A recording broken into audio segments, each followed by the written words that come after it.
All of that destruction, all the death toll is climbing.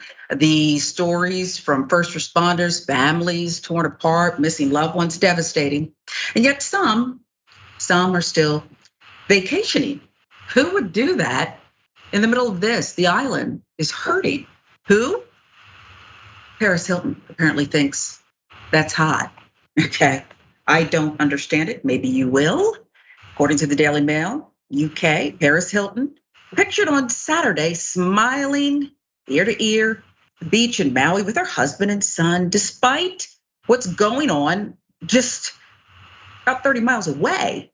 Despite Hawaii tourism officials begging visitors to leave to free up hotel rooms for homeless residents and allow island officials to focus on wildfire recovery. The heiress arrived on the island on Tuesday with her husband, Carter Riam, 8-month-old little one in tow. This is the same day the wildfires ravaged the historic town of Lahaina and burned it to the ground. One of the most devastating fires the United States has ever seen. And again, the death toll continues to rise. Hilton pictured at a resort in Wailea. You can correct me, David Shuster, if I'm not saying it correctly. Again, just 30 miles from the devastated town, where that death toll rose to 96, making the disaster the worst wildfire in the United States in 100 years. Smaller fire in South Maui's Kihei area, still burning on Sunday, only 5 miles from her vacation spot. And this is where she's apparently saying, I'm not going to change my plans, I'm going to go through with it. Hilton was just one of many tourists still traveling on the island during the crisis. Watch. Bruh, shame on this company right here. Maui snorkeling. Boat name Lani Kai. Bruh, this is Friday about 10 a.m. and they're just, look at all these tourists just frolicking in the waters off of Lahaina. Unreal. Unreal, bruh. Unreal. Trucks are trying to bring in propane, fuel. We're in a crisis, and this is what this tour company is doing right now. Instead of helping out, boat full of tourists getting washed out to sea and probably gonna need medical services. Look at this. What a joke. Right on, Lani Kai, Maui Snorkeling Company. Right on, brah. What a joke. You can understand why people would be so upset. In the middle of devastation, what are you doing? Taking tourists on just a ride. Actor Jason Momoa was born in Honolulu on the island of Oahu.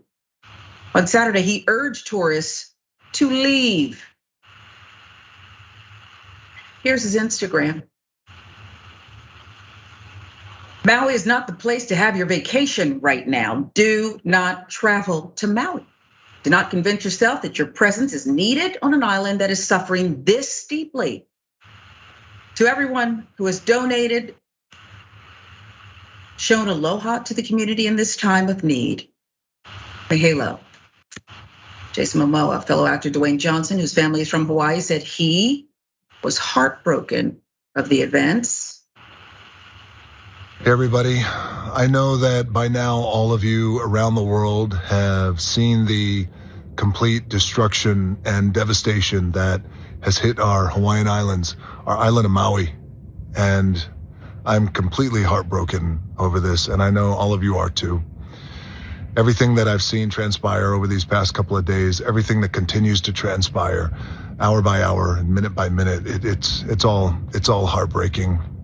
Thank you guys around the world for all of your love and your support, your light, your prayers. Thank you for sending them to the islands of Hawaii, the people of Hawaii. And for you guys who want to donate and support in any way that you can, check the link in my bio. I'll even drop it down here in my copy. I have been speaking with organizations on the ground who have boots on the ground, and I will continue to get as much information as possible. There's so many needs. The Rock is always so generous. We've seen him give countless times enormous sums of money, and that's just what we know about. Always there in a crisis. This one connected to his family and his roots in Hawaii. Somebody else, a couple who gives a lot. Lauren Sanchez, Jeff Bezos, announcing they've established a $100 million Maui relief fund for wildfire recovery. Oprah, a Maui resident, personally came to a shelter. She donated cots, bedding, toiletry, supplies, Oprah saying, and at some point I will make a major donation after all of the smoke and ash have settled here and we figure out what the rebuilding is going to look like, she declared. She intends to do more. You can donate to Hawaii Community Foundation. That's the one that is vetted. Many are checking for. And there's the information on the screen. It is so devastating, David Shuster. I don't know where to begin. When I watch the coverage and they talk about describing for reporters the remains and how they've only searched a small percentage of this devastation. And yet, let's start with Paris Hilton, the heiress, the influencer, the DJ. Should we be hard on her at this point for seeming to be so vapid? I think this is a tough call because on the one hand, as you pointed out, she was there at the Wailea part of Maui, which is about 30 miles south of Lahaina. There are a couple resorts that are still open there. I don't know if she was staying at the Grand Wailea Resort or she has her own property. But to the extent that when you start hearing people who are from Hawaii, when you start hearing the actors and the actresses and The Rock say, don't come here now. I think that's the time when celebrities should leave.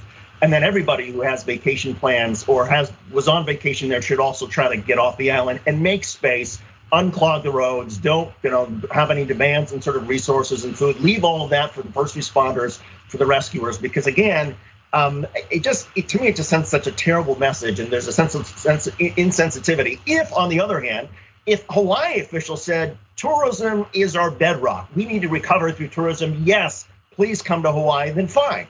The tour boats, the snorkeling, the Paris Hiltons of the world, sure, by all means go to Hawaii. But with them saying don't come right now, I think everybody should stay away. I think you're exactly right. And when Jason Momoa basically, he couldn't have been any clearer.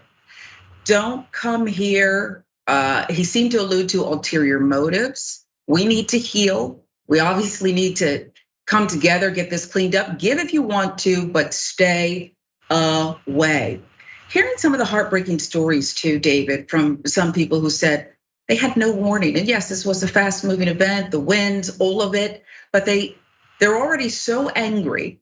There's a class action lawsuit filed against the energy company saying you should have shut everything down when these winds kicked up. But they're so angry saying officials didn't do enough. Where should the focus be? You're a tremendous journalist yourself right now. Should it be in raising money and helping the community heal? Or should it be in investigating this? Or does it need to be twofold?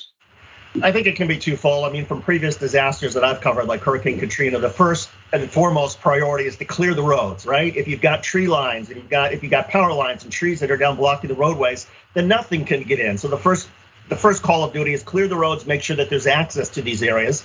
Then there's the recovery effort in terms of searching for anybody who may still be alive.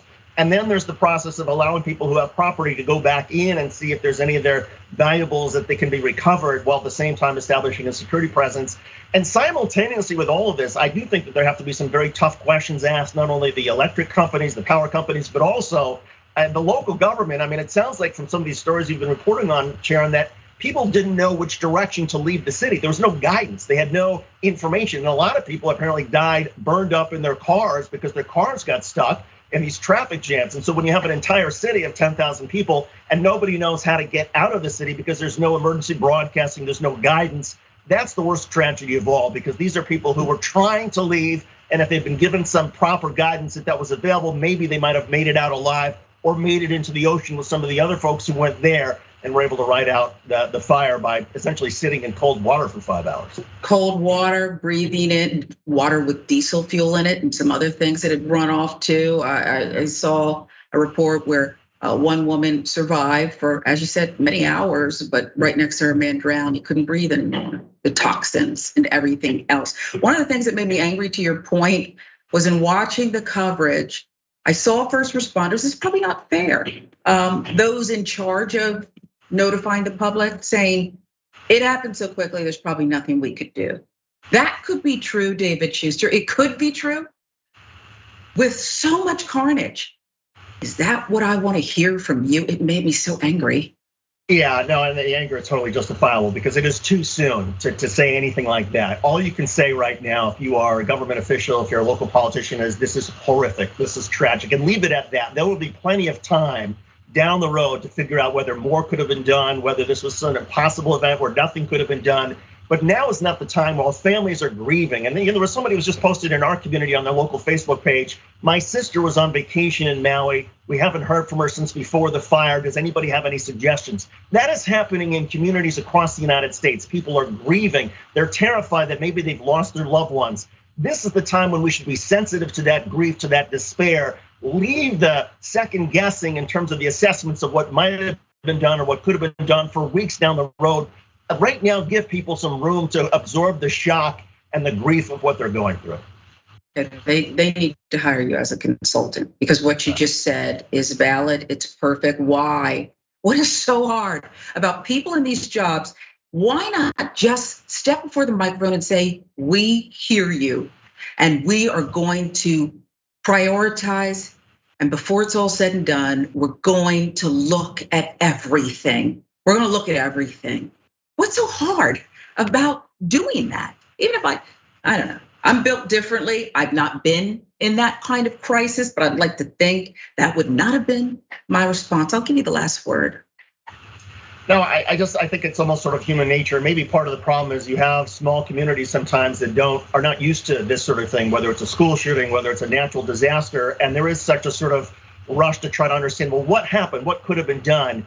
But it takes a certain sort of, I think, humanity to understand when you've lost at least 100 people in your community, possibly thousands, to have somebody, some sort of grown-up come in and say, we're not talking about what might have been done. We're not talking about whose lives could have been saved. We're not talking about who's at fault yet.